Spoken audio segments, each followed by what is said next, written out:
audiencia pública, los testigos no, los peritos no pueden pasar. Audiencia pública, los peritos no pueden pasar.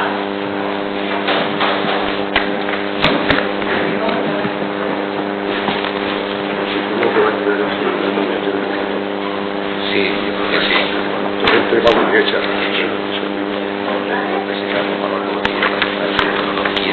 Estaba en el suelo, sí, yo creo que estoy acá. Sí. Pero es que me hizo con la mano.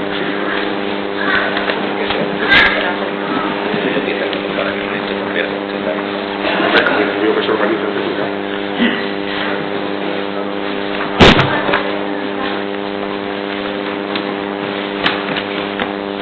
Sí, señor, quítese usted el gorro, hombre. Esto no es la justicia.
Vamos a ver, la gente con el que hablaba.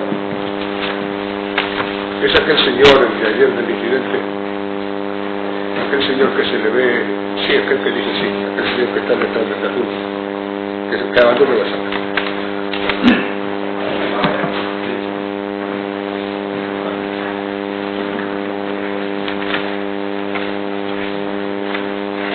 Abandoné la sala y la audiencia.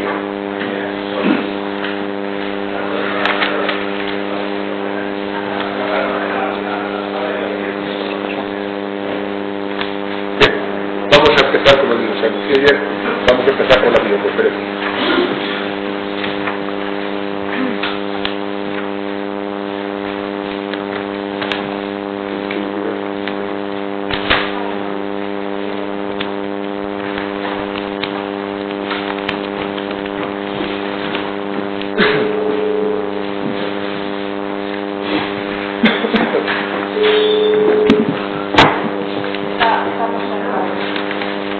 ¿Sí? Buenos días. Hola, buenos días. Vamos a ver. Vamos a celebrar una videoconferencia con el Gabinete de Criminalística de la Guardia Civil. ¿Sí? Vamos a ver, ¿son ustedes los funcionarios con números 3.823 y 4.055? Sí. Ah, entonces, bueno. Entonces, estoy que no fallo será la nota. Me dicen quién es cada uno de ustedes para identificarlos. 3.823, muy bien. Esta es la otra. Una no promete decir verdad lo que le van a preguntar. Supongo que no tienen ustedes más interés en este procedimiento que el profesional y no conocen ustedes a las partes. Les recuerdo que, como ya saben, se encuentran ustedes bajo juramento y que la ley castiga con beneficio de interés. Contesten a las preguntas que le van a realizar.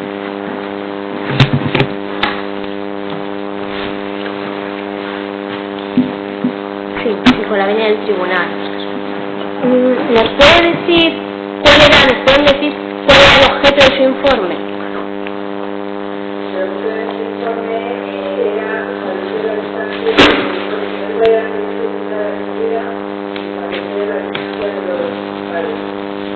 ¿Se ratifican en su informe? Podemos ver que la conclusión final a la que llegan era que la distancia del disparo en región abdominal no se puede determinar, pero el disparo de la mano es a media distancia, que es el que se sitúa entre escasos centímetros y el metro y medio. ¿Cómo llegan a estas conclusiones?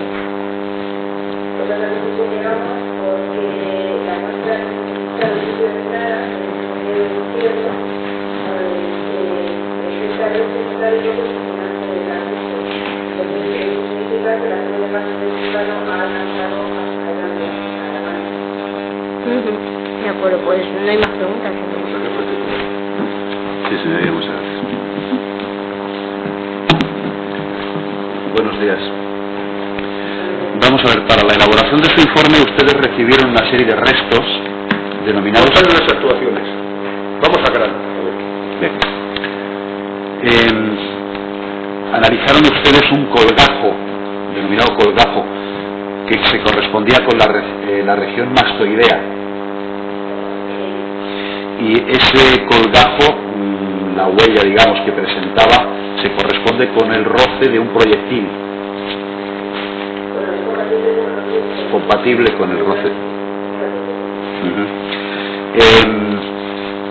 Según el informe médico forense, les pregunto a ustedes si eso es factible también desde atendido sus estudios, que ese proyectil es el que habría rozado por el cuello, entrado después por el epigastrio y salido por el glúteo.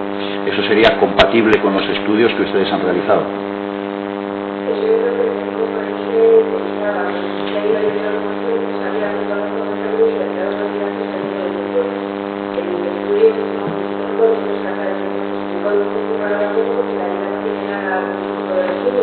Entiendo.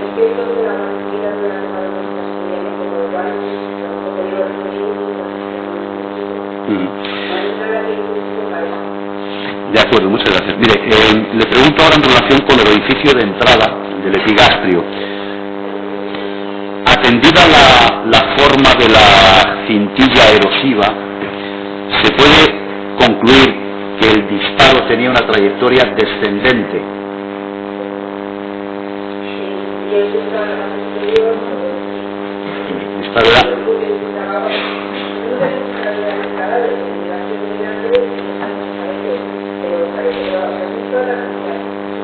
Sí, me refiero por razón precisamente de la presencia o de la forma que tiene esa cinturilla erosiva, apunta en principio, ¿no?, a que el disparo era en sentido descendente. De acuerdo.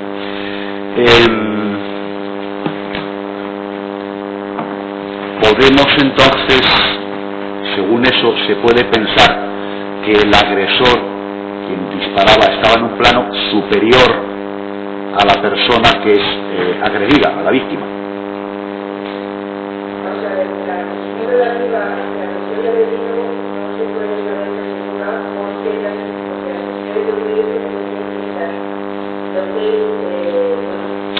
Con lo que ustedes han analizado, no.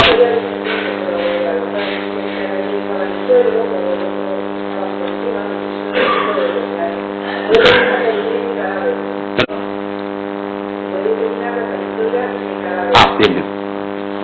Pues muchísimas gracias. No hay más preguntas, señoría. Yo no voy a hacer ninguna. Ninguna pregunta, señoría. Ninguna. Muchísimas gracias, hemos terminado.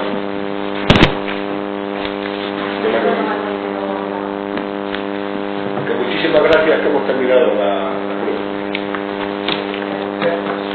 Vicente, lo mejor.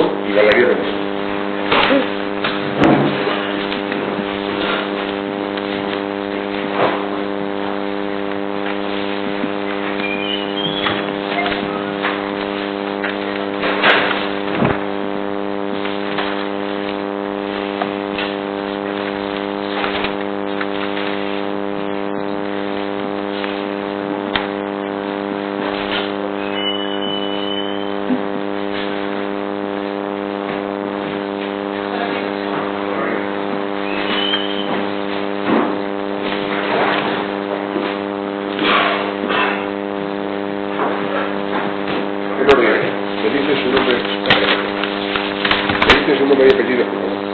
Valeriano Muñoz Hernández. Vicente Torrejón Olivar. Jura lo prometen decir verdad lo que le observan preguntar. Juro.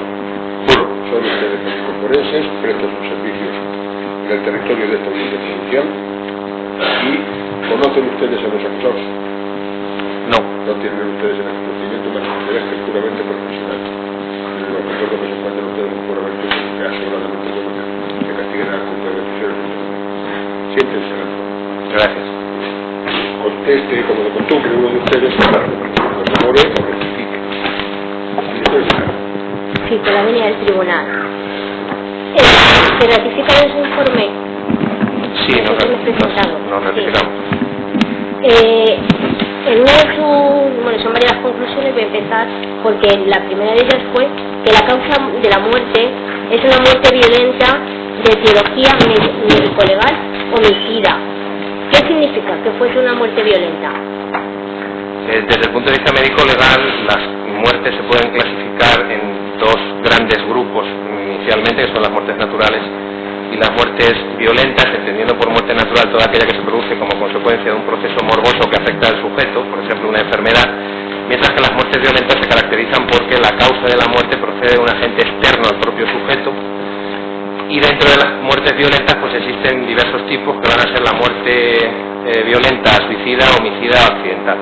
En el caso concreto que nos ocupa se trata de una muerte violenta porque la causa de la muerte procede de fuera del sujeto y se denomina homicida porque en este caso existe una intencionalidad de matar que no deriva del propio sujeto sino de fuera, ¿no? Porque si deriva del propio sujeto estaríamos hablando de una suicida, ¿no? Se refleja en que tenía traumatismos contusos el cadáver. Sí. ¿En qué zonas tiene traumatismo? Fundamentalmente estaban en el macizo facial. Habíamos objetivado la presencia de un hematoma en la zona del dorso nasal con una herida incisa, además de otro hematoma en la zona frontal media, en la zona frontal, y en la zona malar. Todos esos, a nivel externo, todos esos elementos nos indican que ha habido un traumatismo contuso, en este caso, que luego también se refleja en el hábito interno a la hora de la apertura de la cavidad craneal, con la presencia de signos de contusión en el polo frontal del cerebro, así como un infiltrado en la fosa media a la altura de las alas mayores del esfenoides. Ustedes igualmente reflejan que es compatible con que, los traumatismos que tienen en la cabeza se produjeron con un objeto contundente. Sí, pensamos que es un objeto contundente porque hay un traumatismo concreto que no le he enumerado anteriormente, que es un traumatismo que existe a nivel de la zona deltoidea derecha, es decir, para que nos entendamos, en el hombro derecho, una placa pergaminada que presenta unas características o unas medidas que nos hacen pensar en un objeto contundente con un espesor, tal como se refleja en el informe, de aproximadamente unos 20 milímetros, es decir, unos 2 centímetros. Eso nos hace pensar que ese traumatismo concreto podría estar producido por un objeto contundente de tipo alargado y con una anchura de al menos unos 20 milímetros, y los del macizo facial podrían ser debidos pues a traumatismo también con el mismo objeto. También presentaba erosiones por forcejeo en dedos y en mano derecha, ¿verdad? Sí, presentaba una serie de lesiones que en principio nosotros describimos como erosiones o escoriaciones, es decir, despegamiento de la zona de la piel en los dedos, concretamente en la zona, para entendernos, de los nudillos y de las primeras falanges de la mano derecha, concretamente, que nosotros entienden como posibles lesiones de defensa o lesiones de lucha, ¿no?, por las características de estas lesiones. Ahí quería incidir. Estas heridas son heridas defensivas. Sí, en principio sí. Nosotros podemos pensar que son heridas defensivas por las características de las mismas, ¿no? Erosiones, escoriaciones que se pueden hacer con algún tipo de roce o en el forcejeo, podríamos decir de alguna forma. Presentaba también heridas por proyectil de arma de fuego. ¿Nos las pueden explicar? Sí, el fallecido presentaba en principio 2 orificios localizados en zona de tórax, en zona de abdomen y en zona glútea, respectivamente, y otros 2 orificios localizados en la mano izquierda. Nosotros al final, con los exámenes complementarios y con el examen macroscópico en la autopsia, concluimos que se trataba en la mano izquierda de un orificio de entrada y un orificio de salida, y el del abdomen sería un orificio de entrada y el glúteo sería un orificio de salida. ¿Nos pueden explicar las conclusiones sobre la trayectoria de estos disparos? Pues en principio, en cuanto al orificio, o en cuanto al grupo de orificios situados a nivel del tronco y del glúteo, por las características del orificio de entrada, pensamos que el proyectil debió incidir en esta zona, en la zona del epigastrio, es decir, justamente en la zona, para que se nos entienda, en la zona del estómago. Debió incidir en un ángulo bastante agudo, debido a la orla de contusión que existía en su zona más superior, lo que nos hace pensar que el proyectil penetró desde arriba hacia abajo y desde atrás hacia adelante. Posteriormente, luego, en todos el resto de las capas, hasta llegar a la cavidad abdominal, se observa precisamente la correspondencia de ese orificio con las diferentes capas, que son piel, tejido celular subcutáneo, la capa muscular, el epiplon mayor y el peritoneo. Llega a lesionar el sigma, es decir, la última porción del intestino grueso antes de dar el recto para acabar en el ano, que está situado hacia la zona izquierda de la cavidad abdominal hacia abajo, para penetrar, lesionar el psoas ilíaco, un músculo que se encuentra en la pared posterior del abdomen y que está o discurre paralelo a la columna vertebral, para acabar penetrando en cavidad pélvica, seccionar los vasos o el paquete vascular ilíaco y al final terminar saliendo por el glúteo izquierdo. Es decir, que la trayectoria, en resumen, sería una trayectoria desde arriba hacia abajo, de derecha hacia izquierda levemente y desde anterior a posterior. Es en cuanto al grupo de orificios que se encuentran en la zona de tórax, zona de abdomen y de glúteo. En cuanto al orificio que se encuentra situado a nivel de la mano izquierda, pensamos que el orificio de entrada, por las características morfológicas y por la presencia del residuo de disparo, se encontraría en la cara medial de la primera falange del tercer dedo, es decir, que estaría situado aproximadamente entre el tercero y el cuarto dedo, y el orificio de salida estaría situado justamente por encima del primer dedo de la mano izquierda, con lo cual la trayectoria en este caso, por una serie de análisis complementarios y teniendo en cuenta también las lesiones del otro perjudicado, pues sería una trayectoria que iría levemente de derecha hacia izquierda, desde adelante hacia atrás y desde abajo hacia arriba. Quiero recordar, teniendo en cuenta en este caso que de arriba hacia abajo, que el brazo debiera estar en una posición de elevación de aproximadamente, o separación del tronco de aproximadamente unos 45 grados. Quería insistir en la lesión en el abdomen. Entonces, según la trayectoria, se produciría lo más probable desde una posición superior, ¿verdad? Para que tuviera esa inclinación. Teniendo en cuenta la trayectoria que estamos hablando, es decir, desde arriba hacia abajo, que además, por otra parte, nos confirmaría la existencia de unas lesiones que no hemos nombrado, que se encontrarían situadas en la zona retroauricular, es decir, por detrás de la oreja, y que presentan unas características que nos hacen pensar que pudiera ser compatible con el roce de un proyectil. Desde luego, el disparo, al ser el proyectil a ir desde arriba hacia abajo, evidentemente el disparo debería ser hecho en esa posición, o bien que el individuo el individuo que dispara estuviera en un plano muy superior a la víctima, o que la víctima, en este caso, pudiera estar en un plano más inferior del propio atacante, es decir, por ejemplo, pudiera darse en el caso de caída de rodillas. Ustedes indican en cuanto a la distancia de los disparos que sería a media distancia. ¿Cuál es esta distancia? La media distancia se define entre aproximadamente varios centímetros hasta metro y medio, siendo difícil poder determinar realmente en qué parte de ese rango nos podemos mover. En cualquier caso, estaríamos hablando a una distancia que no sería superior al metro y medio aproximadamente. Todo ello en virtud de la presencia de los residuos de disparo en las heridas de la mano. ¿No? Ustedes en sus conclusiones igualmente llegan a una determinada forma de producirse que según ustedes es la más compatible con las heridas. ¿Me la pueden explicar de esta forma? Sí, Lo que ocurrió, lo que ustedes consideran que ocurrió en los hechos. Sí, nosotros en principio planteamos una hipótesis, habida cuenta de que tenemos en este caso dos perjudicados, un fallecido y un lesionado y un herido, y entonces sumando los orificios de entrada y los orificios de salida que tienen tanto la víctima fallecida como el padre de la víctima, que no falleció, pues sumarían 3 orificios de entrada y 3 orificios de salida.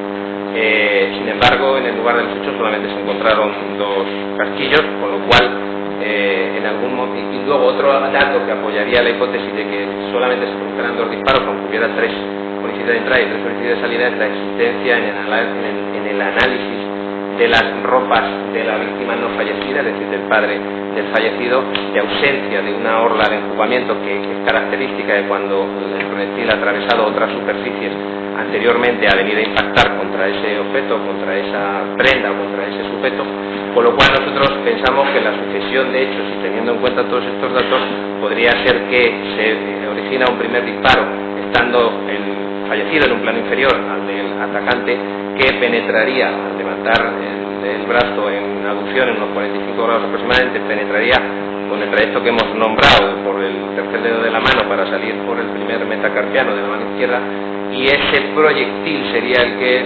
finalmente llegaría a impactar en el padre del fallecido, con las lesiones que en el informe de sanidad correspondiente figuran. Y un segundo disparo estando la víctima ya en el suelo, que penetraría, como hemos dicho, desde arriba hacia abajo y lesionaría el paquete vascular a nivel de la zona ilíaca o de la zona pelvis, que sería el responsable de la causa de la muerte. Ustedes, para reflejar literalmente las conclusiones a las que llegan, lo voy a leer y me dicen si se ratifican de esta forma. Dicen que la forma de producirse sería que el fallecido podría haber forcejeado con los asaltantes, recibiendo golpes con un objeto contundente en el rostro y en el hombro. Luego habría desestabilizado al fallecido, cayendo de rodillas al suelo. Desde aquí habría levantado la extremidad superior izquierda, recibiendo el primer disparo, el cual, tras atravesar la mano, en su recorrido llegaría a lesionar al padre. Posteriormente, estando ya de rodillas e inclinado sobre su eje, recibe el segundo disparo, que es el que entra por el epigastrio y sale por la zona glútea. ¿Esta verdad son sus conclusiones de la manera de producirse? Pues no. Por lo tanto, en estas zonas se afectó a zonas vitales del cuerpo. La de la mano no es una herida que pueda ser causa de muerte, pero sí que es verdad que la otra herida que penetra por el otro proyectil que penetra por el epigastrio y sale por glúteo, como digo, afecta fundamentalmente al paquete vasculonervioso de la zona inguinal, provocando una hemorragia. Estamos hablando de vasos de un calibre bastante considerable, de tal manera que provoca una hemorragia masiva y que daría lugar precisamente al fallecimiento en muy poco tiempo, como así se objetivó posteriormente, y como los datos que encontramos en la autopsia nos hacen ver. Es decir, existían signos de sanguinación, como por ejemplo unos riñones bastante sanos, es decir, sin presencia de sangre, unas livideces cadavéricas bastante tenues. Todos estos datos nos indican o apoyan la hipótesis del fracaso por un shock hipovolémico como causa de fallecimiento, y producida, como digo, por este proyectil fundamentalmente que penetra por el epigastrio y penetra y sale por el glúteo de la mano. No hubiera producido lesiones o no produce lesiones de gravedad. Ahora voy a pasar en relación a Vidal Juan Mora, al padre. ¿Qué heridas presentaba Vidal y en qué parte del cuerpo? Vidal presentaba una herida por arma de fuego que, según la descripción del Servicio de Cirugía General del Hospital Nacional de Salud, donde fue atendido de urgencia el día del hecho, presentaba una entrada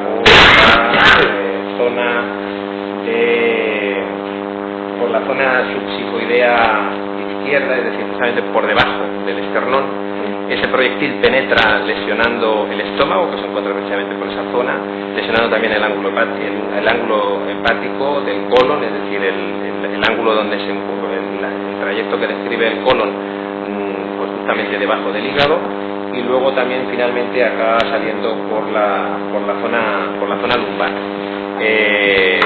Esas heridas que fueron tratadas nos hacen, con la descripción del informe del Hospital Virgen de la Salud, pensar que el trayecto que sigue el proyectil que provoca estas lesiones pues es un trayecto de delante hacia atrás, ligeramente de arriba hacia abajo y de izquierda a derecha, saliendo por la zona lumbar derecha. Tenemos en cuenta que entra por zona torácica izquierda, algo izquierda, y termina saliendo por zona lumbar derecha, con lo cual va de arriba hacia abajo, de derecha hacia izquierda y por supuesto de delante hacia atrás.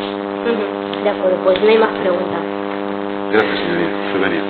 Perdón, por aclarar, ahora mismo yo creo he querido entender que en un momento decía de derecha a izquierda y el otro de izquierda a derecha. Sí, mire, en el informe además, le pregunto al respecto, en el informe de ustedes se dice que el primer disparo habría impactado en la mano izquierda de José Ángel y que posteriormente podría haber lesionado a su padre, describiendo una trayectoria de delante a atrás y de derecha a izquierda. Esto se dice en el informe que ustedes aportan. En la mano de él, describiendo la trayectoria de la mano de él. O sea, esta trayectoria de derecha a izquierda que ustedes dicen es la trayectoria en la mano. En la mano. Hablando de la mano. De acuerdo. Este es en la mano. Porque luego la trayectoria que presenta ese disparo en el cuerpo ya de Vidal es a la inversa, es de izquierda a derecha. Izquierda a derecha.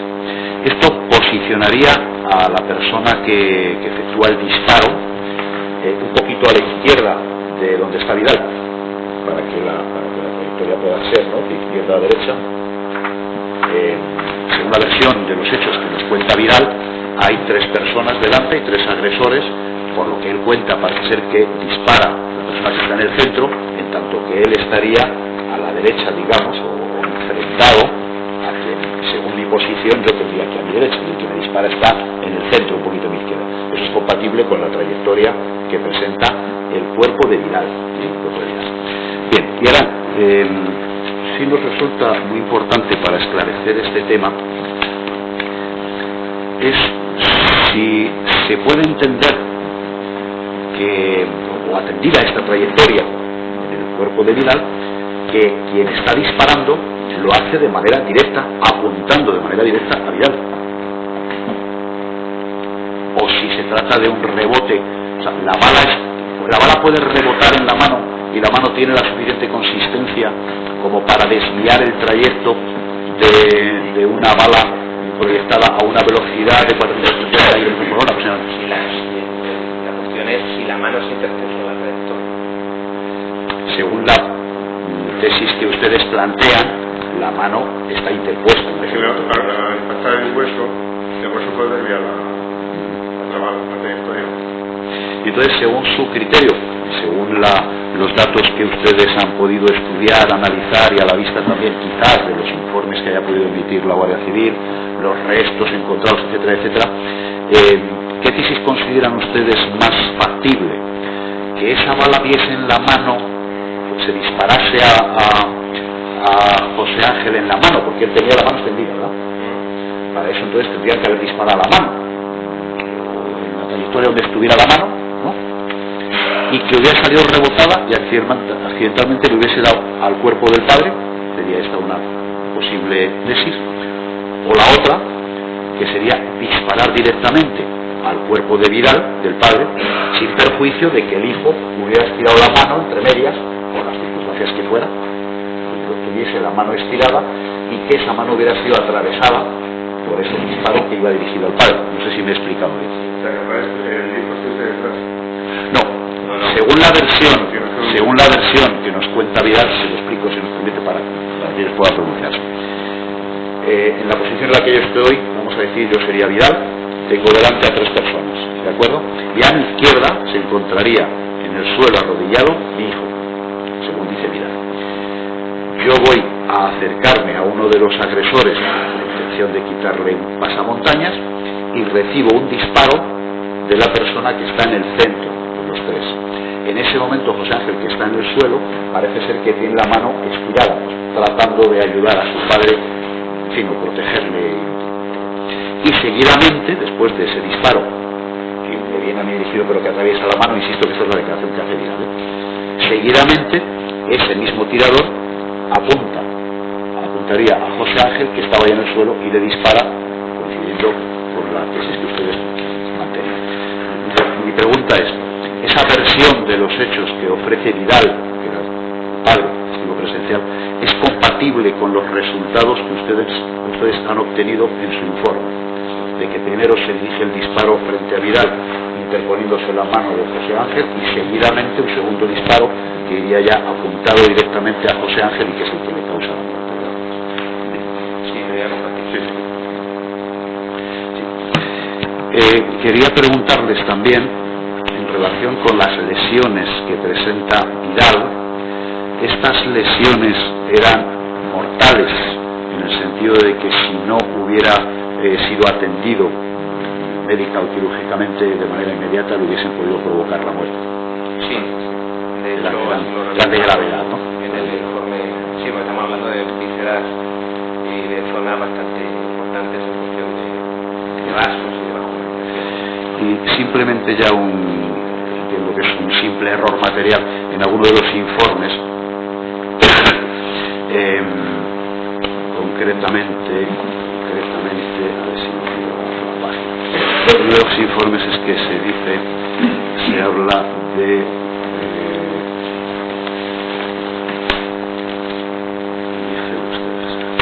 que según el informe de urgencias aportado, el lesionado presentaba una herida abdominal por arma de fuego. Hablamos de José Ángel, que existía un orificio de entrada en región, perdón, es que hay un error a la hora de describir el orificio de entrada en la mano a la altura de la falange del tercer dedo y el orificio de salida a la mano derecha. El orificio de entrada a la izquierda, sí, también es un error material, obviamente, sí, porque queda subsanado en este. Sí.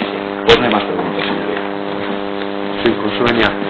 Mire, yo quería preguntarle, porque lo he entendido bien, el disparo que recibe José Ángel en la mano desvía su trayectoria, la trayectoria del... Puede desviar. pero no es seguro.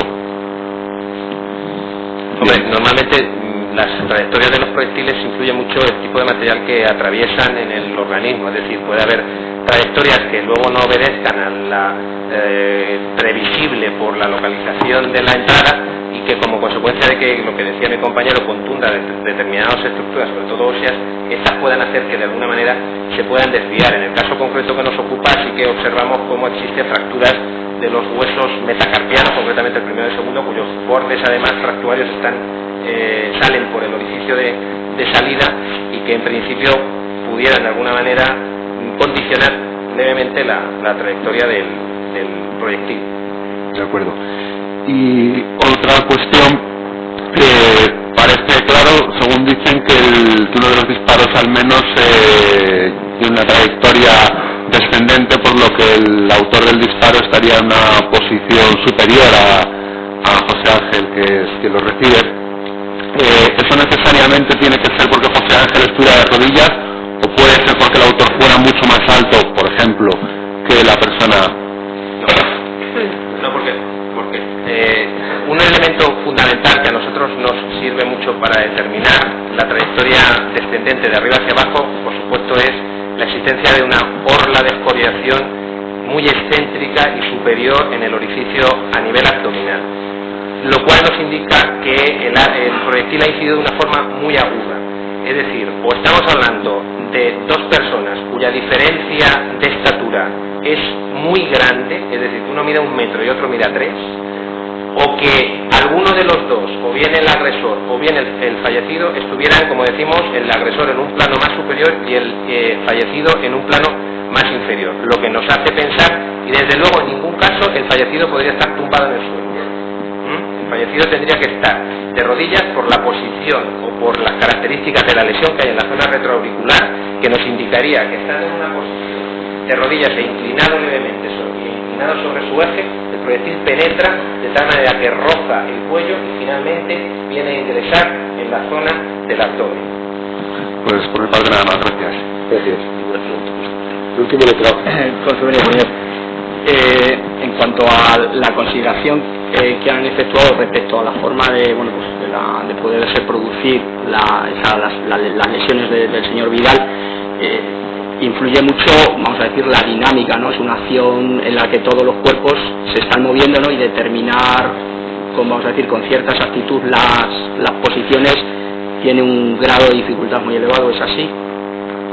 Sí, además nosotros en el informe sí que hacemos esa observación de que todo ello siempre en virtud de tener en cuenta que estamos hablando de que los cuerpos no son estáticos, sino que hay un cierto dinamismo, y estamos hablando a lo mejor de escasos segundos, ¿no? Porque todo se produce de forma muy rápido, la posición de la víctima, la posición del autor, el movimiento que puede hacer en un momento determinado la víctima o el autor, pues eso influye y condiciona mucho el resultado final. Y una última pregunta, no sé si tal vez ya la haya respondido y no sé yo si es posible. Vamos a ver, es factible que el disparo que le penetra en el epigastrio se pueda producir en el momento, por ejemplo, de que está cayendo, o sea, que está todavía cayendo, que no ha llegado a caer, por ejemplo. ¿Cayendo quién? La víctima. O sea, vamos a hablar de un agresor con una mayor altura, la diferencia entre 15 y 20 centímetros, y como consecuencia de ese forcejeo previo está cayendo la víctima y recibe el impacto de otro tercer agresor o de un segundo agresor. No, porque el dato fundamental es la herida que presenta en la zona retroauricular, que es el inicio del trayecto que luego posterior. Entonces es imposible que la víctima estuviera cayendo, porque eso indicaría ya desde el mismo momento del disparo que el inicio del trayecto ya se origina necesariamente estando la víctima en el suelo. No sé si les queda claro. Sí. Le contesto. Yo hice el levantamiento de cadáver. La única para que lo que usted dice, la persona que dispara debería medir 2 metros y medio, 3 metros, o estar sobre una escalera. Una escalera hasta abajo, muy elevada. ¿Me entiendes? Sí, es que, bueno, Y ahí no hay escalera. la pregunta era porque, bueno, no sé si ustedes tuvieron oportunidad de verlo, fue con posterioridad, hay un informe de infografía, una infografía que luego realiza la Guardia No Civil. hay lugar a eso. Por eso decía que no sé si había tenido oportunidad de verlo y que por eso era la pregunta. Nada, muchas gracias, señor. Muchísimas gracias. Pueden volver a sus ocupaciones. Guardia Civil 45001 y 42423.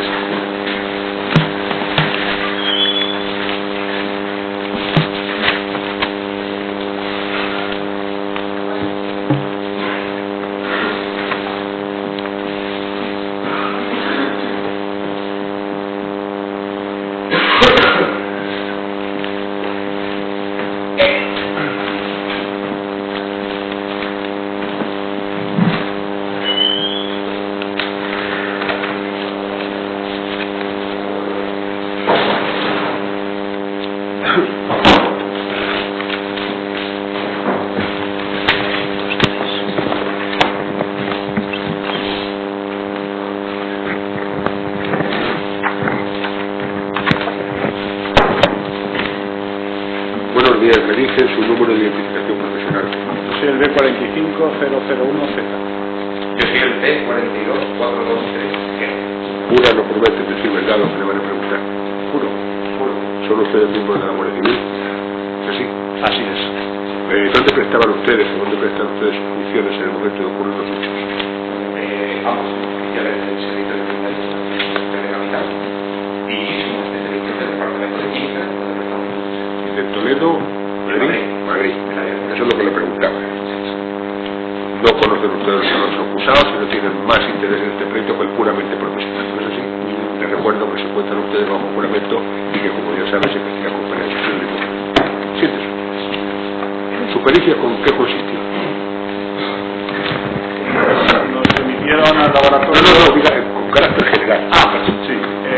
Residuo disparo, determinación de residuo disparo en una serie de indicios y distancia de disparo sobre una serie. De acuerdo. Pues qué pregunta. Sí, con... Ahora el Ministerio Fiscal. Me das cuenta. Ministerio Fiscal. Venga. Sí, con la venia del tribunal. ¿Cuál fue el objeto de su informe? Bien, en concreto estamos hablando de los informes periciales.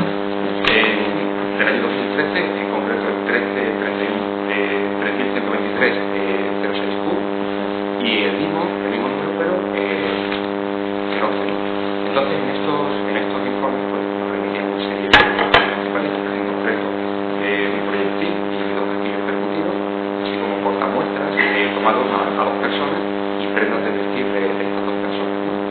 Entonces nos planteaba que determinásemos la existencia de residuos de disparo en los portamuestras y tratar de determinar también la distancia a la que se puede producir un supuesto de disparo. Eso con respecto a la tenencia que termina el ser, ¿no?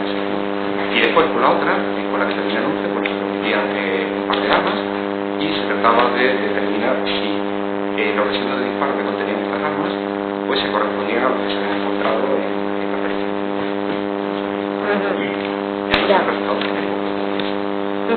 De acuerdo. Ustedes llegan a la conclusión de que en la camisa de Vidal Juan Mora y en las manos y en el jersey de José Ángel se han detectado residuos de disparo con plomo, antimonio y bario. Y en cuanto a la distancia de los disparos sobre ambas víctimas, que fue superior a los 30 centímetros e inferior al 1,5 metros. ¿Cómo llegan a estas conclusiones? Bueno, nosotros tenemos un procedimiento de estudio ya implantado en el departamento, en el laboratorio, y lo que hacemos, analizamos los portamuestras, que son los pequeños discos adhesivos aplicados en el caso este a las manos de estas personas, buscando una serie de partículas que llamamos partículas de residuo de disparo. Son unas partículas que tienen una composición que se asocian exclusivamente a la detonación de un fulminante que está presente en un cartucho de una nueva. Si encontramos estas partículas, pues determinamos que en la superficie donde se aplica ese portamuestras pues hay residuos de disparo, en este caso. Y en el caso de las prendas es un proceso más laborioso para el tema del cálculo de distancia de disparo, porque aparte de buscar estas partículas, buscamos también la impronta que deja, digamos, la nube de residuos que sale expelida del arma. Una vez que se ha disparado contra una persona, esa nube impacta contra la prenda de la víctima a corta distancia y deja una impronta química que es la que revelamos con una serie de procedimientos químicos en el laboratorio. Y nos permite hacer una estimación de la distancia. Y los valores que damos de distancia siempre hay que tomarlos como algo estimativo. Menos preguntas. Sería particular. Cuando ven, vamos a ver. Ustedes determinaron que en las prendas, en las manos, había residuos. Ya lo ha dicho. Sí, es que sin dejar continuar, señoría. Ustedes determinaron también que en la pistola también había residuos. Mi pregunta es, ¿se puede establecer ustedes algún tipo de correspondencia en el sentido de que los residuos que había en la pistola eran del mismo tipo o se podían corresponder con los residuos que fueron encontrados en las manos y en la ropa? Como se explica en el segundo informe que ha dicho mi compañero, el número 11, efectivamente en el arma, en las armas, hay una serie de residuos de disparo con una composición. Esa composición es genérica de residuo de disparo. Entonces nosotros podemos decir que es compatible, pero esa compatibilidad no quiere decir que sea exclusivamente de ese arma los residuos hallados en las prendas y las manos. Ya, pero sí que se puede.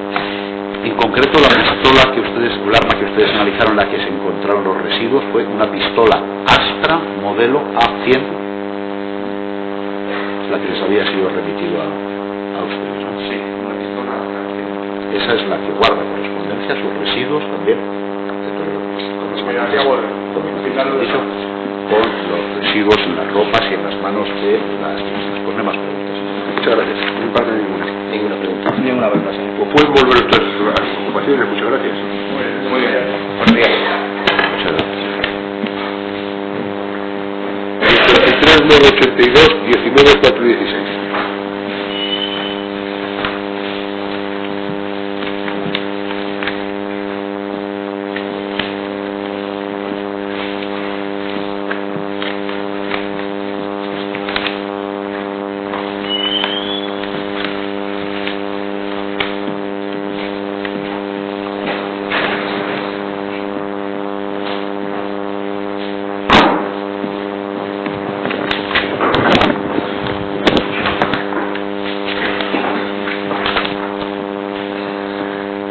Deje ustedes las cosas detrás si quieren. Me dicen ustedes su número de identificación profesional, por favor. Sí. U53982M. Z19-416U. Juran o prometen decir verdad a lo que le van a preguntar. Seguro. Son ustedes miembros de la Guardia Civil, ¿no es así? Sí, sí. ¿Dónde prestan o prestaban ustedes sus servicios en el momento de los hechos? Seguimos en el mismo sitio, en el Servicio de Criminalística, Departamento de Identificación y en el área de identificación De Madrid. Madrid.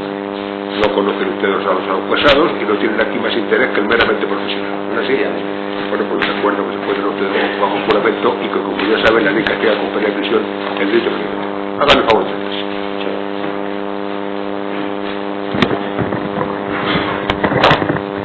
Vamos a ver, ministro, pero no. Sí, con la venida en tribunal. Agentes, ustedes se ratifican en el informe que presentaron. Sí, sí. ¿Cuál era el objeto de este informe? El objeto era el proceso de grado de los indicios que figuran en el informe como un arma, un cargador, cartuchos, una bolsa de plástico y una escopeta. También era el obtener la huella. Sí, efectivamente, el proceso en este proceso de grado de obtención de huella en esta superficie, obteniéndose, si quiere que siga comentando. Sí, ahora lo explicaré. Voy a explicar bueno, la conclusión a la que llegaron y ahora no la he explicado. La conclusión fue que se encuentran dos huellas en la bolsa de plástico en la que estaban las pistolas, una del medio dedo de la mano derecha y la otra del pulgar derecho, que son identificadas con la de Esteban Ruiz Suárez. ¿Cómo llegan a estas conclusiones? Bueno, pues el proceso de revelado seleccionando huellas. Esta huella se hace un estudio, una fase de análisis dentro de lo que es el sistema de calidad que está implantado en el Servicio de Guardia Civil en cuanto a identificación lofoscópica, y se mandan al sistema automático de identificación dactilar SAI, donde nos aportan los candidatos. En este caso sale positivo con las impresiones de esta persona que usted anteriormente ha citado. Entonces luego se hace una fase de comparación donde se establece la identificación por un mínimo de número de 12 puntos característicos. Pues no hay más preguntas, ¿sí? En este caso dice que ustedes encontraron 12, lo habitual para poder establecer una correspondencia. ¿Cuál es el margen que ustedes tienen? En España son 12 puntos, vamos. ¿Perdón? 12 puntos. 12 puntos. Sí, pero puede haber más, es decir, no necesariamente, lo que pasa es que se pone un número suficiente, de los que señalamos 12. Cuando dice en España se refiere al sistema de control de calidad que está implantado en la Guardia Civil, sí. 12 puntos, sí. De la jurisprudencia parece que tiene. Sí, 12 puntos. Podemos preguntar. ¿Se encontró alguna otra huella, aunque no tuviera valor identificativo o no pudiera ser identificado la persona a la que perteneciera? Normalmente se pueden encontrar restos de crestas aisladas, pero sin ningún valor identificativo. Por eso el sistema de calidad, para continuar su estudio, necesita un mínimo de 12 puntos, de 8 puntos para seguir su análisis. De acuerdo. Pues muchas gracias. Vuelvan ustedes. Muchas gracias, señor juez. 74, 440, 75, 440.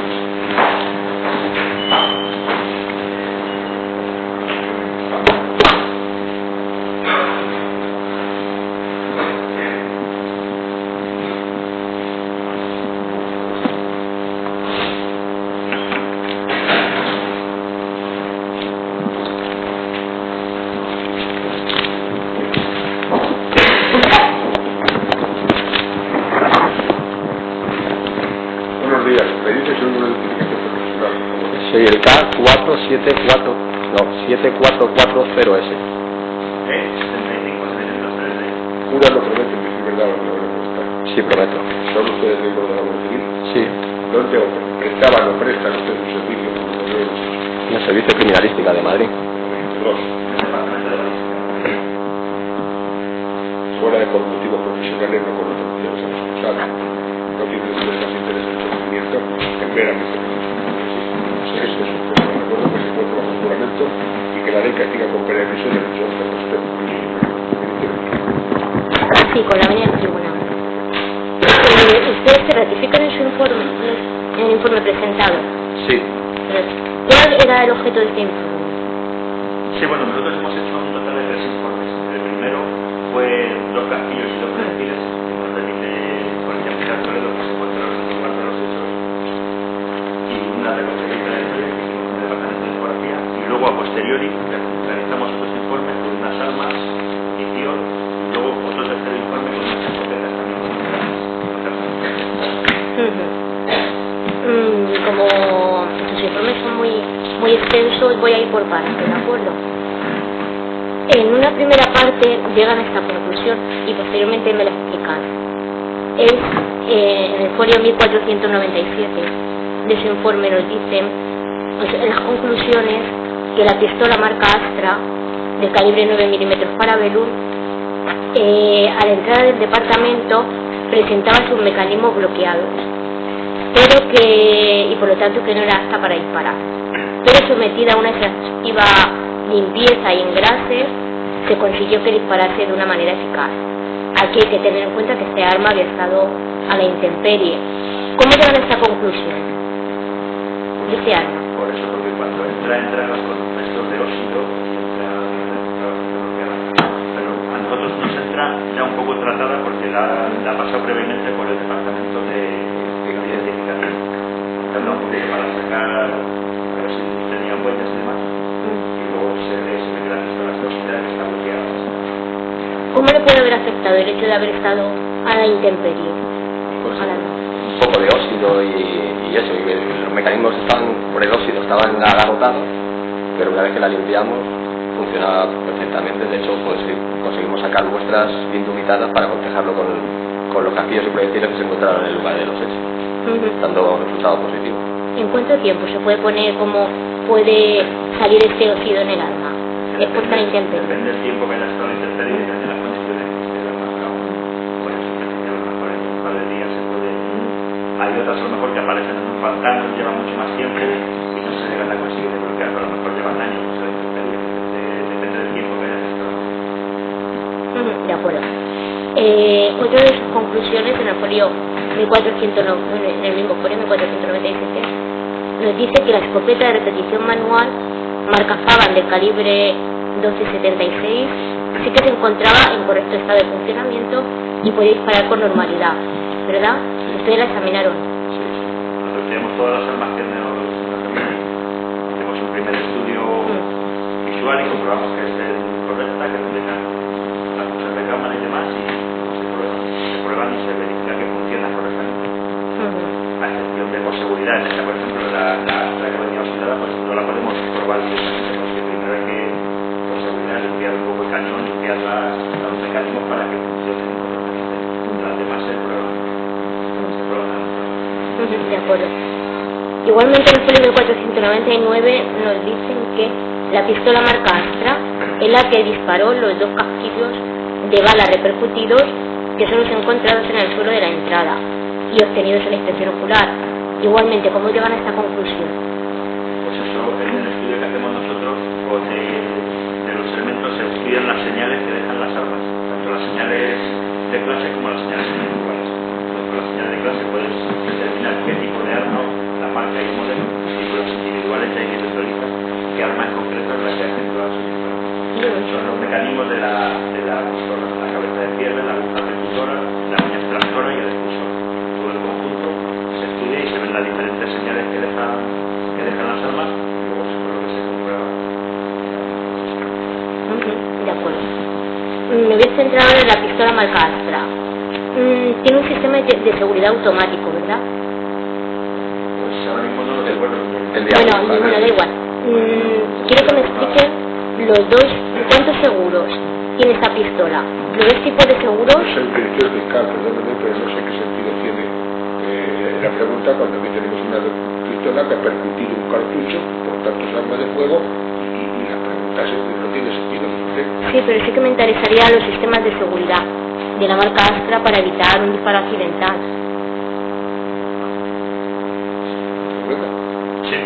Sí, quería explicar. Tiene un sistema de seguridad de caída de martillo, ¿verdad? Momentos incompletos, cuando el arma no se llega a montar del todo, pues para que el martillo no golpee sobre la aguja, tiene otro diente de retenida que se llama para que se quede en esa posición y no llegue a golpear a la aguja percutora. Y luego tiene un seguro también de aguja que hasta que no se oprime totalmente el disparador es lo que comúnmente se llama gatillo, hasta que no está presionado al fondo, no se libera ese seguro de aguja y la aguja percutea. Quiere decir que si se cae el arma no se va a disparar. No. Y ese es el seguro de caída de martillo. Y con el seguro de aguja, que se requiere apretar fuertemente el disparador, ¿verdad? Fuertemente o lo suficientemente atrás para que... Igualmente ustedes aluden a una posible secuencia de los disparos en el folio 1529. ¿Se las pueden explicar esta secuencia? El primer disparo y el segundo disparo. Nosotros, cuando vamos allí a la escena de los hechos, lo primero que se ve es que aparte te pedimos las licencias, la excepción ocular y son las licencias de la unidad. Nos remiten un brazo de un asiento que lo colocamos allí en el sitio y es a partir de ese asiento, que es el disparo que tenemos situado, a partir de ahí donde empezamos a realizar toda la inspección y la posible secuencia de disparos. Pero luego con los informes de los forenses, de las autopsias, también situamos tanto los edificios de entrada y de salida del herido y del fallecido, y a todo eso en conjunto hacemos un poco la posible secuencia de disparos. Sí, pero ¿me la pueden explicar esta secuencia? Bueno, si quieres que la leo yo y... En principio, por un poco también las manifestaciones y lo que he comentado, todas las diligencias que recopilamos, el primer disparo se produciría porque además dice que son personas altas, el primer disparo se produce desde una cierta altura, o 70 o 80, y como atravesaría la mano del fallecido, porque en las ropas que vestía el herido no se encuentra ni el ideal, porque si ese primer disparo lo hubiera dado directamente al herido, tendría esos restos en la página de ropa. Entonces atraviesa la mano al fallecido, impacta en el herido, sale y luego saldría, y es el impacto que es el proyectil que se aloja en el brazo del asiento. El otro da un tiro con un impacto posterior que da directamente a la persona. Con ustedes especifican que el segundo disparo, el que incide sobre José Ángel en la zona abdominal, tendría una trayectoria de unos 41 grados de inclinación de arriba abajo, ¿verdad? No hay nada más. Situando a la persona de 10 y con los datos que nos facilitan los forenses. Una persona de unos 60 de estatura, a la altura en la que entra el impacto y a la altura del orificio donde se está saliendo. Sí, no hay más preguntas. Bueno, a ver, señoría. Mire, por aclarar un poquito, ustedes emitieron dos informes que en las actuaciones están, sin embargo, ordenados a la inversa de su fecha, de su orden cronológico. El primero de los informes, en realidad, que ustedes emiten, es el que aparece a los folios 1504 a 1530, y en ese informe que ustedes emiten lo es sobre unos indicios que les llegan a ustedes el 11 de marzo de 2013. Los indicios se los mandan en marzo, es lo que consta en el informe, por ejemplo. Nosotros, el primer informe es efectivamente con fecha 11 de marzo, cuando se reciben los indicios, y en ese informe estudiamos que se hallan en el lugar de los dos castillos permitidos, dos proyectiles y lo que se produce la unidad, que es el fragmento de madera del responsable. Efectivamente. Y luego hay un segundo informe que lo es sobre los indicios recibidos ya el 24 de junio de 2013. Es que lo digo porque en autos están al revés. Y es importante esto. Ese es posterior. Las armas. Exacto. En este primer informe que hacen ustedes sobre los indicios recibidos el 11 de marzo de 2013, ha dicho usted que analizan los casquillos, los proyectiles que fueron encontrados, el trozo de banco madera, pero lógicamente ustedes no tienen todavía el arma. Por eso es que ustedes dicen en ese informe que los casquillos y los proyectiles son compatibles con la munición que utilizan algunos modelos de armas, de fuego, de pistolas, en concreto un Astra, otro modelo Asia, o sea, la marca Astra, aparte de otros. Posteriormente ustedes ya tienen la pistola, la tienen en su poder, y emiten ustedes este segundo informe ya afirmando, diciendo, estos casquillos han salido de esta pistola que nos han traído, y los proyectiles han salido por el cañón de esa pistola. O sea, hay una correcta. No puede relacionar los casquillos porque en un arma son mecanismos diferentes, lo que deja las señales tanto el cañón. Pero lo que sí identifican ustedes, lo que queda claro, es que la pistola Astra modelo A100 que ustedes les envían y que había sido encontrada por estos sucesos del Carpio es la que había disparado los casquillos y el cañón, los proyectiles que ustedes habían estudiado. Y nosotros en el primer informe damos positivo, vemos por las señales que se comentaban en el microscopio, vemos que esos dos casquillos y esos proyectiles han sido disparados por una misma arma. luego a través del SAIS, del sistema de investigación Valencia que tenemos nosotros, lo introducimos en él para ver los antecedentes con España y nos dan positivos con los informes de hidropolicia. Efectivamente. El informe Se relaciona con un arma que había sido empleada en unos sucesos en Carabanchel, concretamente, ¿no? En dos sucesos en Carabanchel. Bien. Esta pistola Astra, ¿qué longitud tiene? pues se lo diga a mí, porque En su informe dicen es un dato que 178 milímetros, ¿es correcto? los objetivos que desde luego 178 milímetros de longitud total y 37 de cañón. Se trata, por tanto, de un arma corta, conforme a la restricción que ya se hace el Reglamento General de Armas, ¿no? Vamos a ver, una pistola es un arma corta aquí en París. La sala es una sala de derecho. No es el primer homicidio que estamos viendo en nuestra vida profesional. Entre los tres llevamos 100 años de vida profesional. Mire usted, vamos al grano. Se diría con el debido Esto no es respeto. que diga estas cosas, pero que esto es así. Con el debido No respeto. se puede entretener la atención de la sala, que tiene que estar pendiente de muchas cosas muy importantes, porque este tipo de preguntas, que si una pistola no es una pistola, pues mire usted sí, es una pistola. Yo por lo menos he hecho la mil y sé lo que es. Continúo. Con el debido respeto, señor Guillén, puesto que usted también ha hecho la mía. Conoce efectivamente que es una arma corta, pero entiende que debe quedar constancia a través del informe. Hacer una prueba documental, clarísima, con fotografía. La sala tiene la obligación, porque ustedes se nos han pedido, de repasar una prueba documental que ustedes darán por reproducida, determinar un concreto documento que se le tenga en cuenta. Así vemos que desde un principio aquí se ha hablado de una pistola. Sabemos lo que es una pistola. Y este presidente además sabe precisamente lo que es una pistola Astra y de 9 milímetros. Así que me estoy callando porque me estoy callando, pero por favor, vamos al grano. Bien. Ustedes analizaron la distancia de disparo, nos han dicho, las trayectorias, y para eso utilizaron ustedes una animación en 3D que habían realizado unos compañeros. Sí, Y según esa animación, ¿podrían ustedes decir cuál era la posición que presentaba el tirador y las víctimas? Ya lo he contestado. Según esa animación y los estudios que ustedes han realizado, podemos entender, o es compatible, el que el tirador, cuando dispara a Vidal, o cuando se producen las lesiones de Vidal, está apuntando directamente a don Vidal, sin perjuicio de que se interponga la mano de su hijo. disparo de una cierta altura. Por la trayectoria que ustedes han definido. Es un disparo que tiene a un metro de distancia.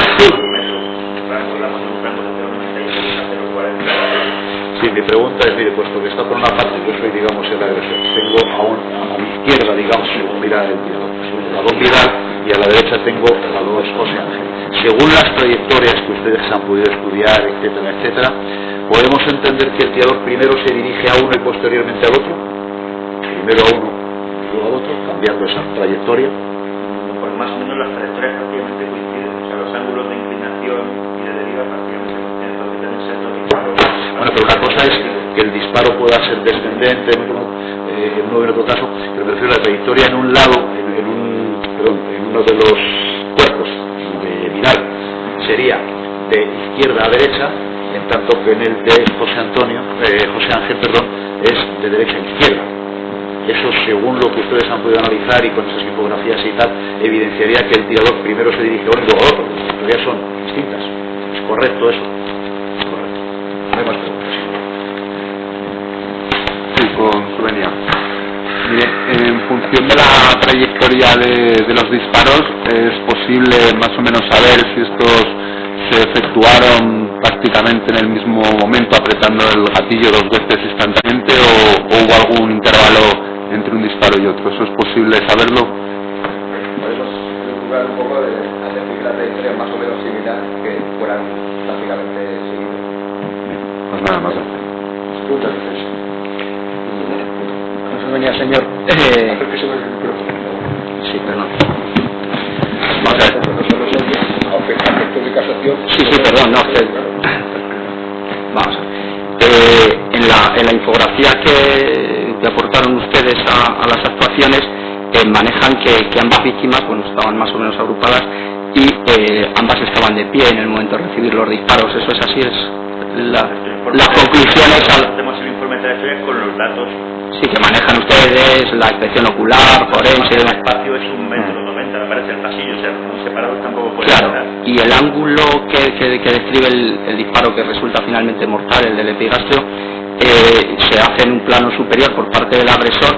Es compatible que ese agresor midiera, por ejemplo, 1,85, como reflejan en su informe, y que por eso presente ese ángulo de inclinación. Cuando hacemos un informe de trayectorias y no tenemos unos puntos de referencia en los que nos basamos, cuando haces un informe normalmente pones una altura de 1,70, 1,75, la altura normal, una altura media de 1,75.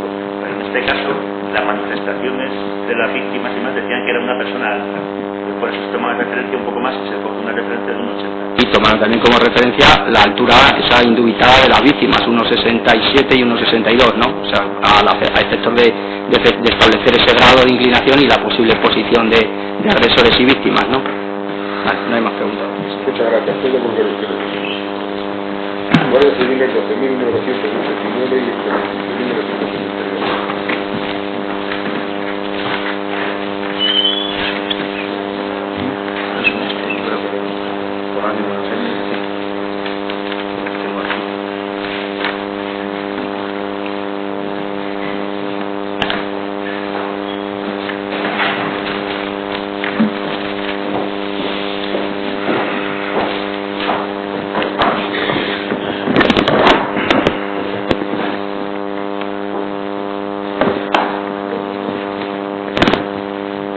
Buenos días, ¿me dices su número de identificación profesional?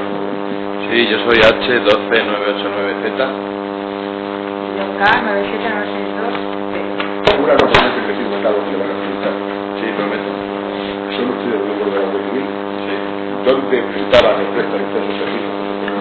En el Departamento de Biología del Servicio de Criminalística. ¿De aquí de Toledo o de Madrid? De Madrid. ¿De dónde? Pero no conocen ustedes a los acusados más allá de conductos profesionales o no. No tiene más interés en su experiencia que en sus informes académicos. Le recuerdo que se encuentra usted bajo juramento que la ley castiga contra la presión y el dolor.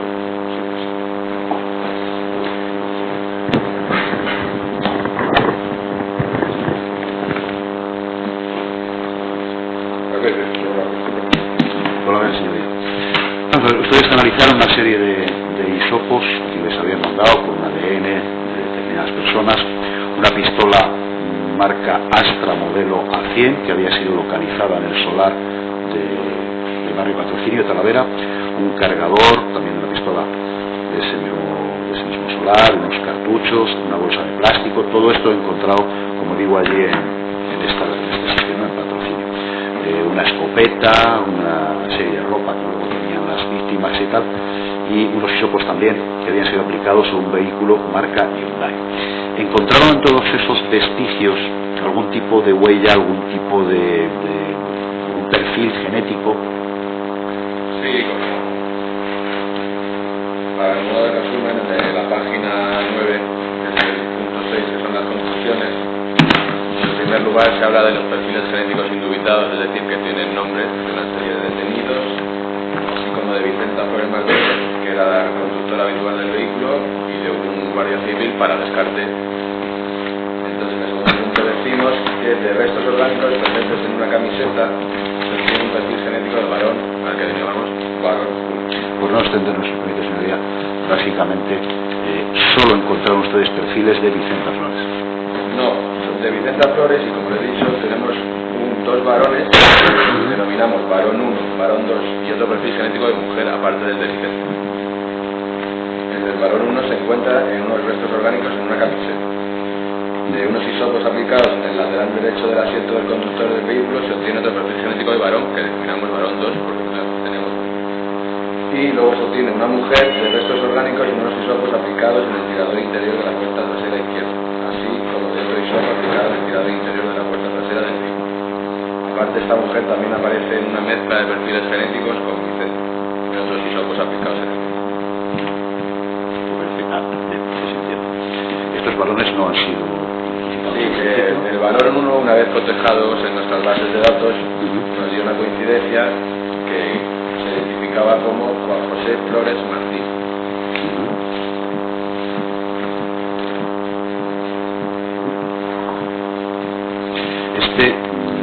había sido en una camiseta. Sí, la camiseta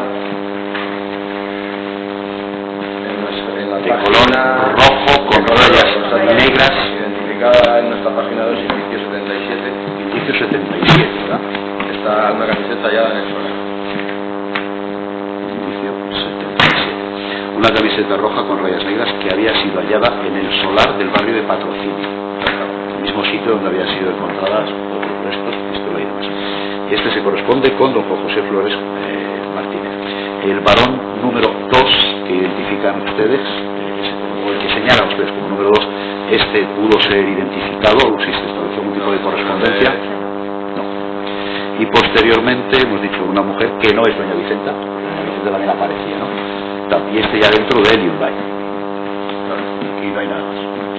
De acuerdo, no hay nada más.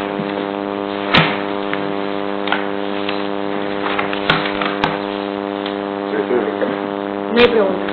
Primera. No hay ninguna. Segunda. Muchas gracias.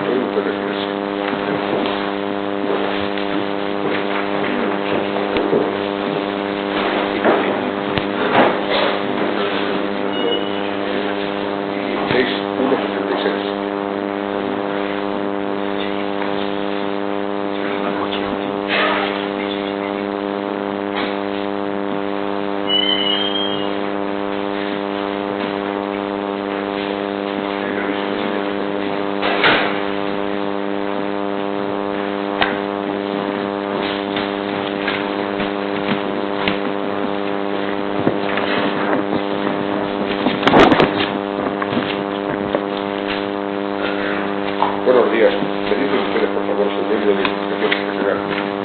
Sí, yo soy el Guardia Civil A65969N. Del K16166F. Una de los primeros principios dados por la pregunta. ¿Son ustedes del nombre de la Guardia Civil? Sí. ¿Dónde prestan o prestaban ustedes sus funciones en el territorio de los hechos?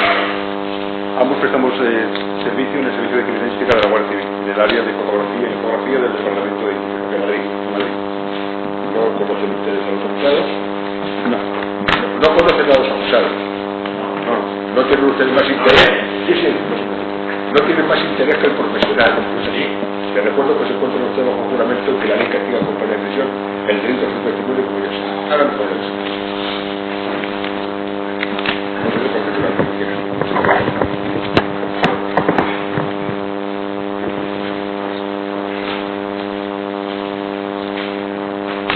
Pues lo ven, señoría.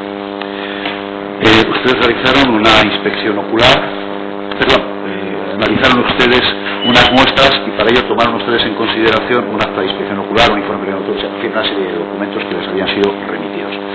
Sobre la base de toda esa información, es cierto, ustedes son los que confeccionaron una animación, ¿verdad?, en 3D, que habría de servir un poco como reconstrucción de los hechos, ¿no? A la vista de los datos que ustedes manejaron, ¿podrían explicarnos un poco el resultado de sus investigaciones y lo que plasmaron en esa animación?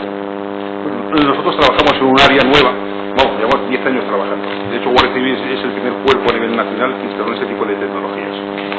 Lo que hacemos nosotros es construir un escenario a escala real, a escala 1:1 del real. Incorporamos personajes dotados de la misma altura que son personajes reales. En caso de no conocer su altura, vamos a datos estadísticos. Y en función de los distintos informes que se practican en el laboratorio de criminalística, declaraciones de testigos presenciales de los hechos e hipótesis de investigación, confeccionamos una animación infográfica forense. Tenemos en cuenta también en este caso los datos de autopsia y los datos de tratamiento hospitalario. Según esa animación que ustedes realizaron, esa reconstrucción virtual, podríamos posicionar al tirador, a la persona que dispara, en el centro de los tres agresores, ¿cierto?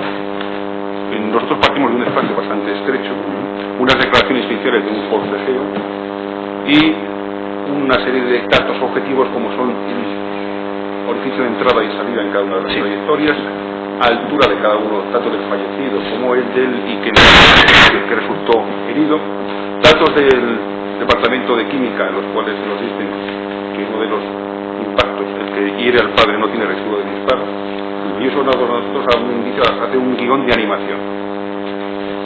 Sí, lo que quiero decir es, con ese guión, ustedes tomaron en consideración que había 3 personas, 3 asaltantes, 3 agresores. Es lo que dijo en su día uno de los delitos. Y según los datos que ustedes manejan, el que dispara sería el asaltante que se sitúa en el centro de esos 3. Es una posición lógica, porque inicialmente está recibiendo una serie de golpes de 2 personas, hay un tercer actor que no participa en esos golpes y que se sitúa un disparo. Bien, según las trayectorias que ustedes pudieron analizar, en relación primero al disparo que recibe el padre, don Vidal, y me remito a la imagen número 42 que aparece en su informe, según este resultado, el tirador habría apuntado directamente a don Vidal y se habría interpuesto la mano de don José Ángel, que resulta atravesada en ese trayecto, porque intentase evitarlo o por los motivos que fueran. Pero según las conclusiones que ustedes obtienen, el tirador está apuntando directamente al cuerpo de don Vidal, que es el que recibe el impacto, sino la mano de José Ángel simplemente atravesada. ¿Es así? ¿Es correcto? Nosotros partimos de algo que es todavía mucho más objetivo, que es la posición final de ese proyectil que aparece en un brazo del banco, y que hay una trayectoria, hay 3 heridas y 2 disparos. Desde un punto de vista, una deducción lógica deductiva, una persona cuando ve la presencia de un arma trata de apartar ese arma, recoger ese arma, y al unir el orificio de entrada y salida de esa trayectoria inicial con la que sufre el padre y con donde aparece el proyectil, nos llega a posicionar ese instante a los 2 actores en el momento de recibir el disparo. Ser concluyente con esa trayectoria que estudiaba esta. Sí, mi pregunta es que tiene trascendencia es si se trata de, a la vista de esa trayectoria, la posición final del disparo que estaba incrustado en el banco, etcétera, etcétera, si se trata de un disparo directo al padre, sin perjuicio de que el hijo, como digo, pone la mano tratando de proteger sin duda al padre, tratando de defenderle, aunque sea inútilmente, y le atraviesa la mano, o si es que fue un disparo que le realizaron al hijo a la mano y de pronto pues salió el proyectil rebotado y le incrustó al padre y se incrustó después en el banco. Según la declaración inicial, el padre acude a socorrer a su hijo porque no responde y lo escucha porque no sabemos en qué instante fue ese momento. El padre se ve sorprendido, cuando va a auxiliar a su hijo se ve sorprendido con un disparo que le alcanza y luego finalmente esta persona acaba sentándose en ese banco donde acaba el proyectil principal. Es lógico pensar que el disparo fuera hacia el padre y el hijo tratara de eludir ese arma con un golpe o con algún acto defensivo, porque por eso recibe un impacto en la mano. Posteriormente, el segundo disparo, que ese ya es el que impacta en el cuerpo de José Ángel, y según la trayectoria que ustedes han examinado, consideran, y así lo plasman en su informe, que debió, o bien el tirador tenía que tener una altura de por lo menos 1,85, pero señalan ustedes que esa trayectoria tiene un ángulo de 41 grados. Bueno, nosotros no lo hacemos así, es balística que no da sorte. Balística. Teniendo en cuenta que las personas que se sientan aquí en el banquillo no tienen esa altura, en caso de que ellos fuesen los autores, podríamos entender, para a ver si los datos que ustedes han analizado y las conclusiones cuadran, cabe la posibilidad, digamos, de que esa inclinación de 41 grados respondiera al hecho de que José Ángel estuviera de rodillas en el suelo, producto de los golpes que había recibido, de tal forma que el tirador cuando dispara, lógicamente lo hace en esa trayectoria, de atrás adelante, de arriba a abajo, lo hace también el cuerpo, digamos, de José Ángel, como significa la trayectoria, pues de derecha a izquierda, y en esa inclinación de 41 grados, porque le está apuntando y disparando cuando José Ángel está en un plano inferior, bastante más bajo del tirador. Eso es correcto. Nosotros lo que hacemos es unir orificio de entrada y salida con un cilindro, dotar de las medidas angulares que nos dice tiene un forense, pues en este caso o un especialista de balística, y entonces en esa distancia se puede situar un arma. No importa, inicialmente no había ninguna persona detenida y se hablaba de que eran personas altas. Nosotros cuando no conocemos la altura de una persona y la tenemos que representar mediante un personaje 3D, vamos a datos estadísticos. En España la altura media de un hombre es 1,75 m y de la de una mujer 1,65 m. Si se considera una persona alta puede ser 1,85 m. pero no es significativa la altura para situar al tirador, sino el arma. El arma siempre tiene que estar en ese cilindro que se ve en las animaciones y en los dibujos con los renders que acompañan los dibujos. Con lo cual quiere decirse que aunque en su animación la posición de José Ángel se coloca de pie, a falta de que ustedes no tenían toda la información, las conclusiones que ustedes obtienen serían también compatibles con el hecho de que José Ángel estuviera arrodillado, rebajando la altura de agresor y lógicamente. Nosotros podemos poner al personaje siempre en ese cilindro en cualquier una de las poses compatibles, pero siempre en esa trayectoria. Sí, pero quiero decir que dentro de esta trayectoria y dentro de estos datos podría ser otra pose compatible. Compatible, sí. El hecho de que José Ángel estuviera siempre en esa trayectoria. Pues no hay más preguntas. Gestión fiscal. No hay pregunta. Ninguna pregunta. Puede usted retirarse, muchas gracias. Rebeca Arce Martínez. A ver, el letrado proponente va a declarar desde allí, no cerca de usted, por razones obvias. Sí, sí.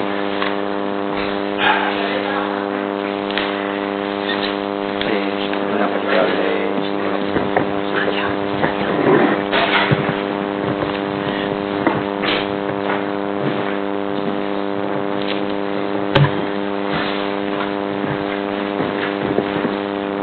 Buenos días, me dice su nombre y apellido. Buenos días. Rebeca Arce Martínez. Uno promete decir verdad lo que le van a preguntar. Sí, ¿Qué profesión tiene usted? soy psicóloga.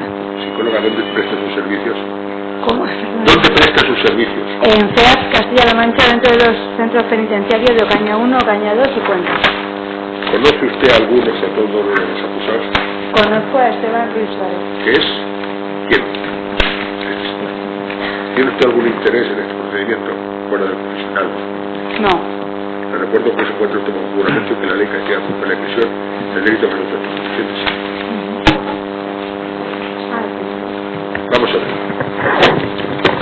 Con la veña de la sola. Desarrolla usted su labor dentro del centro penitenciario de Ocaña 1, donde está actualmente interno don Esteban Ruiz. ¿Ha elaborado usted un informe acerca de este interno? Sí. ¿Se afirma y ratifica en el mismo? Sí. ¿Nos puede un poco ilustrar en qué, en qué ha consistido ese informe y esa evaluación que ha hecho usted respecto de ese interno? Sí. Yo conocí a Esteban Ruiz Suárez porque los profesionales del centro penitenciario me lo derivaron porque venía ya con una discapacidad intelectual, con un certificado de discapacidad intelectual. Como yo trabajo con personas con discapacidad intelectual, enseguida le entrevisté, le evalué y le incorporé al programa. ¿Y qué es lo que, en función de los antecedentes que él presentaba y, las intervenciones que haya podido usted tener con él, qué es lo que ha podido usted objetivar y valorar respecto de Esteban Ruiz? Que efectivamente, tal y como pone en su certificado oficial de discapacidad, tiene un retraso mental ligero que le dificulta adaptarse en prisión, por ejemplo, tenía bastantes dificultades para adaptarse al centro penitenciario en general. Es una persona que tiene, espero la pregunta, perdón. Pero aparte de adaptarse las dificultades para adaptarse al medio penitenciario, ese déficit, esa discapacidad intelectual que presenta, ¿cómo le afecta en su vida diaria, en cuanto a su inteligencia? ¿Eso cómo se puede más o menos explicar? Es que, yo si quieren, si no les importa, explico lo que es una discapacidad intelectual ligera. También llamada retraso mental ligero antiguamente, ahora ya se llama discapacidad intelectual. Una discapacidad intelectual se caracteriza porque tiene un funcionamiento intelectual por debajo de la media, bastante por debajo de la media, más dificultades a la hora de adaptarse a lo que se espera de él, adaptarse a su vida diaria, al empleo, a un empleo. Las personas que tienen discapacidad intelectual suelen tener un CI de 70 para abajo. La media de la población tenemos un cociente intelectual de entre 90 y 110. Esteban tiene un CI de 50. Más sumado a dificultades de habilidades adaptativas, dificultades para adaptarse en su vida, en su día a día, por ejemplo, pues a la hora de hacer la comida, a la hora de hacer la compra, a la hora de manejar el dinero. Esteban no sabe manejar el dinero. Siempre necesita apoyo y supervisión de la familia en este caso, y de un centro especializado si hubiera hubiera estado muy bien que fuera desde pequeño a un centro para personas con discapacidad intelectual. Le limita bastante tener una discapacidad intelectual. Quiero decir, y en cuanto a su personalidad, no sé, ¿es una persona voluble, fácilmente influenciable o por el contrario? ¿Perdón? Que perdone, que no le he dejado terminar. Sí, que si podríamos, se definirían esos rasgos como propios que se presentan en don Esteban. Sí, en general las personas con discapacidad intelectual son manipulables, son influenciables, son ingenuas. Las personas con discapacidad intelectual, queda mal decir esto, pero es que es para que ustedes me entiendan. No son niños, pero muchas veces se comportan como niños. Se les manipula fácilmente y se suelen relacionar o con personas mayores que ellos para sentirse protegidos o con personas más pequeñas para sentirse entre sus iguales. En general, digamos que están a merced de lo que las personas queramos hacer con las personas con discapacidad intelectual, concretamente con Esteban. Y aunque, bueno, porque por los distintos informes, que tanto el que ha hecho usted como el que tuvo oportunidad de hacer el médico forense, distingue el bien y el mal, bueno, pues, ¿en qué sentido podríamos decir que aun distinguiéndolo, bueno, pues puede no medir el alcance de sus acciones o las consecuencias de sus actos?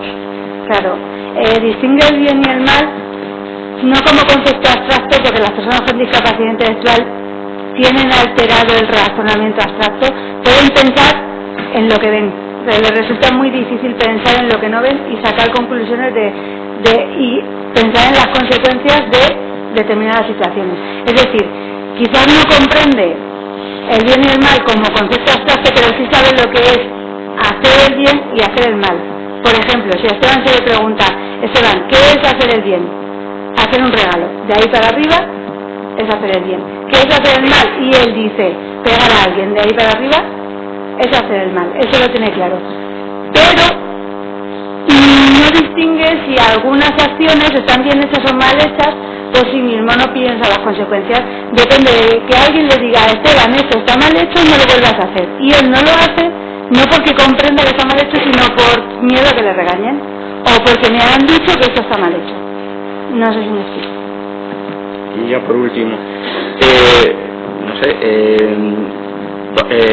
la posibilidad de, vamos a decir, que tiene él de no aceptar a lo mejor una propuesta, el participar de alguna manera, puede estar relacionado con esa discapacidad en cuanto a su deseo de no desagradar a los demás, a las personas de su entorno en las que él pudiera confiar. A ver, una característica que tiene Esteban, porque luego cada persona con discapacidad intelectual es un mundo, igual que cada persona que tenemos una inteligencia media somos un mundo. Una característica que tiene Esteban es que al relacionarse, él intenta agradar a las personas. Para ello, aunque no se comprenda que tiene dificultades de comprensión como persona con discapacidad que es, aunque no se comprenda, él va a sentir. Su comunicación no verbal va a decir, te estoy escuchando, te estoy atendiendo, incluso es posible que diga sí a preguntas que no comprende, va a sentir con tal de agradar, porque a Esteban no le gusta nada que le regañen.